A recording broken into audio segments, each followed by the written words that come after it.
Olá, meus irmãos, que a paz de Jesus, amor de Maria esteja no coração de cada um de vocês.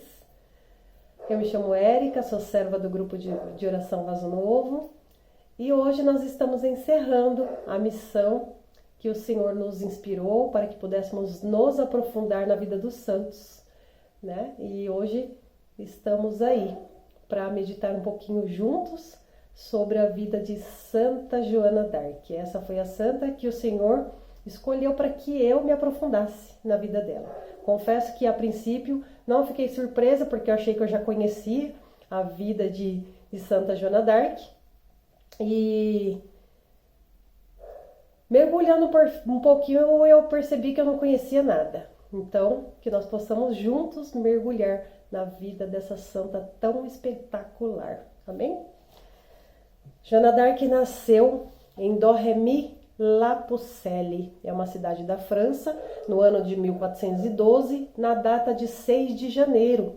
6 de janeiro é uma data polêmica, muitos historiadores dizem não afirmarem prontamente que essa realmente é a data de nascimento dela, mas ficou registrada como se fosse. Então, todos cremos que essa é a data de nascimento de Santa Joana d'Arc. Ela nasceu filha de pais camponeses, Sr. Jacques d'Arc e a senhora Isabelle Romé. Ela teve 4 irmãos, né? Os irmãos dela, Jacquemin, Jean, Pierre e Catherine.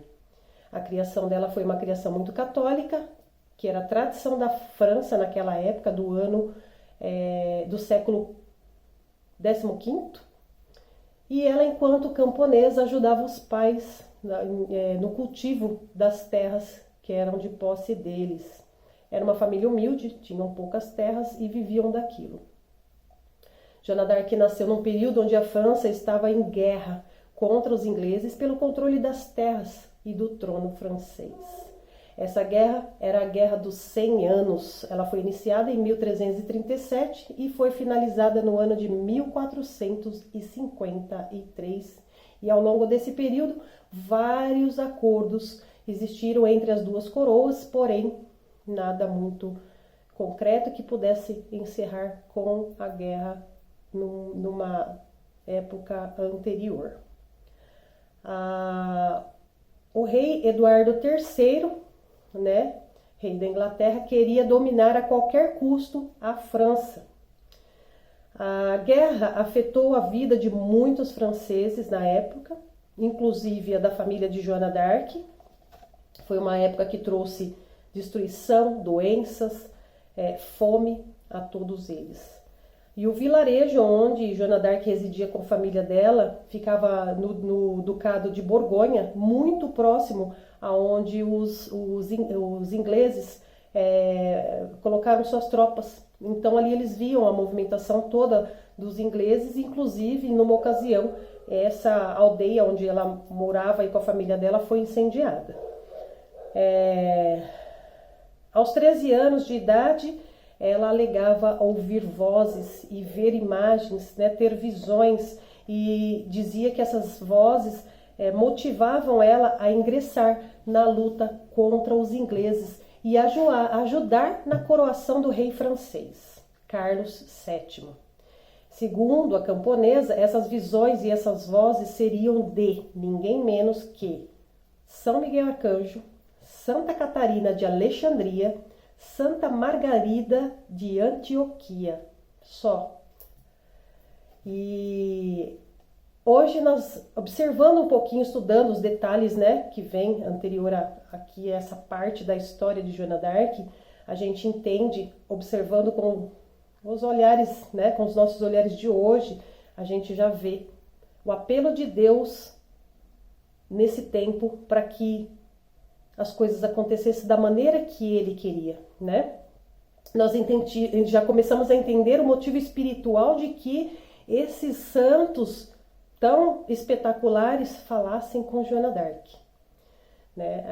Afinal, pouco tempo depois, nesse período ali onde Joana d'Arc ainda tinha essas visões e no tempo que ela começou, se envolveu realmente nesse chamado que Deus colocou Para ela, a Inglaterra se tornou totalmente protestante. Na época do rei Henrique VIII, ela foi... a Inglaterra... Se a Inglaterra dominasse totalmente a França, hoje, com certeza, toda a Europa, ou naquela época, né? Hoje a gente já nem sabe como estaria, mas naquela época toda a Europa já ia ter se tornado protestante, assim como a Inglaterra. Então a gente vê a ação de Deus, as mãos de Deus agindo desde aquela época, né? Hoje a gente sabe como que anda a Europa, o quanto a Europa tem perdido a fé, quantos europeus, né? Quantas igrejas se fecharam, quantas pessoas têm pedido o desbatismo, lamentavelmente. E então a gente viu o quanto Deus agiu ali e quanto Deus com certeza está agindo nesse tempo, e tantas vezes nós temos o nosso coração endurecido, assim como o próprio pai de Joana d'Arc, que diante dessas afirmações que ela colocava, que ela dizia que via e que ouvia desses santos, o pai dela falava que ela estava louca, que ela estava endemoniada, que ela tinha enlouquecido e tentou matá-la, afogada. Mas sem êxito, graças a Deus. E foi então que aos 16 anos Joana d'Arc procurou Robert de Baudricourt, um funcionário da coroa que trabalhava em Vaucouleurs. Lá ela permaneceu até conseguir convencer esse Robert a levá-la a Chinon, local onde Carlos VII se abrigava. Em Chinon, ela gostaria de encontrar o rei para apresentar a sua missão e salvar o reino da França. E ela falava para eles: não há ninguém no mundo, nem rei, nem duque, nem filho de rei da Escócia, nem outra pessoa qualquer no reino da França. Não haverá socorro se não for o meu, embora eu preferisse ter ficado junto da minha pobre mãe. Olha que situação para uma adolescente de 16 anos atender um chamado, uma inspiração de Deus, onde ela não tem como provar nada para ninguém se não for aquilo que Deus vem suscitando no coração dela. Situação, e ela foi para cima. Depois de uma insistência muito grande, Baudricourt organizou os preparativos para que Joana d'Arc fosse enviada a Chinon. Uma viagem de Vaucouleurs até Chinon levava em cerca de 11 dias. Antes de ir, Joana decidiu cortar os cabelos e utilizar roupas masculinas. Na ocasião, ela era uma adolescente de 17 anos de idade e não tinha absolutamente nenhum conhecimento militar. O capitão oficial do rei Vaucouleurs decidiu ajudar ela então, só que ele fez uma proposta.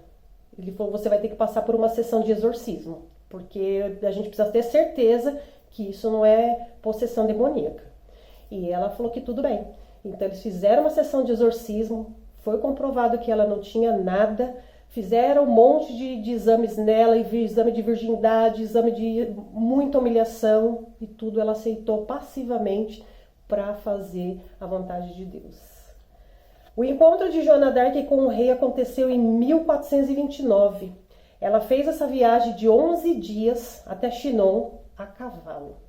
Pensa, uma menina de 17 anos no meio de um monte de homem fazendo uma viagem a cavalo. Cabelo raspado, que ela tinha cabelo longo, vestida de homem também. O encontro dela aconteceu em 1429 e em uma reunião privada. A grande surpresa desse encontro é que Joana d'Arc conseguiu tudo o que ela queria para ir à guerra contra os ingleses. A ela foram entregues armas, vestimentas para a guerra, autorização do rei para que ela comandasse uma tropa de 7.000 homens. Pensa, uma menina de 17 anos comandando uma tropa de 7.000 homens. Pensa na autoridade que Deus colocou no coração dessa menina. Como que ficava esse coração dela? Como que ela ia falar com esses homens? Que naquela época a gente sabe que mulher era donzela, mulher não era que nem a Érica. E aí a Érica começou a entender que esse temperamento terrível que a Érica pede tanto para que Deus tire dela, Senhor, tira de mim esse temperamento, esse jeito de falar assim. E aí Deus vem mostrar a vida de Joana d'Arc para Érica. Fortíssimo.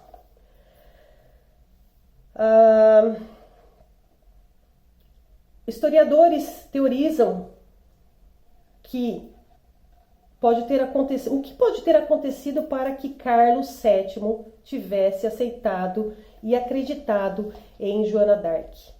Ele fez um teste, contam eles, né, que ele fez um teste com ela, ele se colocou no meio dos homens poderosos ali da corte, disfarçado, e ela tinha que saber quem era ele. E de bate-pronto ela soube quem era o rei. Quem era o Carlos, que na verdade ela não chamava ele de rei, ela chamava ele de Carlos porque ele ainda não tinha sido coroado.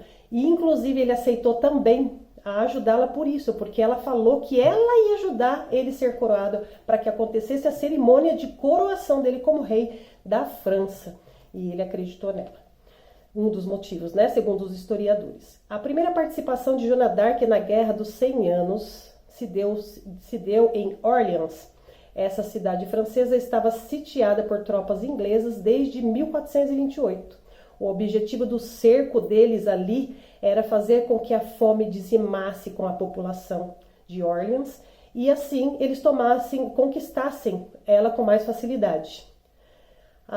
Essa decisão também foi tomada porque os ingleses não tinham homens o suficiente para sustentar um ataque frontal. Em 8 de abril de 1429, a tropa liderada por Joana d'Arc atacou as forças inglesas que cercavam Orleans. Além disso, ela enviou uma carta para o rei inglês, ordenando que ele tirasse tirasse das terras francesas as tropas inglesas. E, obviamente, ele deve ter rido e falado uma donzela, a carta assinada por uma donzela. O que ele fez? Ele atacou Orleans. E essa foi a resposta dele. E depois de 8 meses de cerco, a cidade da França foi liberada, com milhares de soldados ingleses mortos. Vitória da França de Joana d'Arc. Muitos historiadores dizem que Joana d'Arc não chegou a participar das batalhas propriamente e, portanto, nunca matou ninguém. Apesar disso, durante as batalhas, em Orleans em especial, ela foi ferida no pé e no peito. Ela chorou, ela teve medo, ela rezou durante 10 minutos, dizem alguns historiadores. Pegou o estandarte da cruz e foi para a guerra de novo, com a força que Deus colocou no coração dela. O comando de Joana d'Arc mostrou-se notável e o reforço da moral das tropas francesas trouxe outras vitórias expressivas.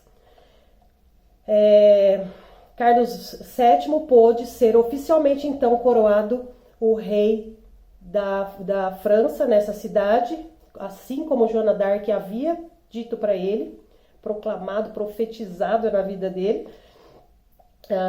Nesse ano então, por conta da vitória da França, os ingleses se retiraram e entre eles estava o bispo de Beauvais, o Pierre Cauchon, o bispo Pierre Cauchon, o principal autor da morte de Joana d'Arc. Ele não tinha jurisdição sobre ela. Na época, ela pediu ajuda de Roma e ele não permitiu. Ela pediu para confessar com esse bispo, Pierre Cauchon, e ele não aceitou confessá-la, porque ele sabia que ela não mentia, que tudo que estava acontecendo com ela era de forma sobrenatural. Mas ela pôde confessar com outro padre. E nessa ocasião, né, ali, antes ainda um pouquinho da prisão dela, a maré de vitórias de Joana d'Arc tinha passado e ela tinha amargado algumas derrotas nos meses anteriores.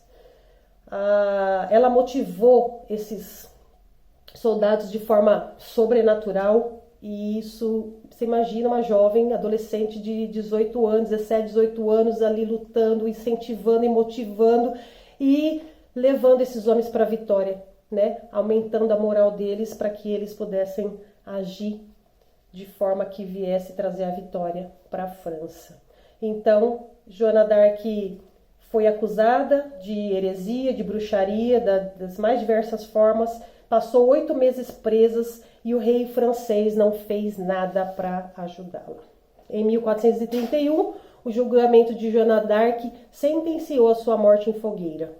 A sua execução aconteceu na praça de Rouen, no dia 30 de maio de 1431. Sabe-se que na ocasião ela tinha 19 anos, porque ela manifestou essa idade, e durante o seu julgamento, Joana d'Arc foi amarrada a uma estaca de madeira e queimada viva. Conta-se que durante a sua execução, ela gritava por Jesus. Anos depois do julgamento de Joana d'Arc, o julgamento dela foi anulado pelo Papa Calixto III, uma vez que ele considerou a francesa inocente das acusações de heresia e bruxaria. No começo do século XX, a Igreja Católica deu início ao processo de beatificação de Joana d'Arc e, em 1920, ela foi canonizada durante o pontificado de Bento XV. 3 anos demorou para a revisão de todo o processo e ela foi inocentada. Glória a Deus. De herege, Joana d'Arc se tornou um mito francês. Ela é uma das figuras femininas mais documentadas na história e sabe-se que todo o processo de julgamento de Joana d'Arc está intacto em Roma. Todas essas informações foram colhidas da historiadora Regiane Pernaud, no livro Joana d'Arc, a Mulher Forte. Atualmente, Joana d'Arc é considerada padroeira da França e é uma das grandes heroínas da história do país. A importância de Joana d'Arc na cultura francesa é tamanha que há um dia dedicado a ela no país, dia 30 de maio. Santa Joana d'Arc, rogai por nós. Deus abençoe a todos.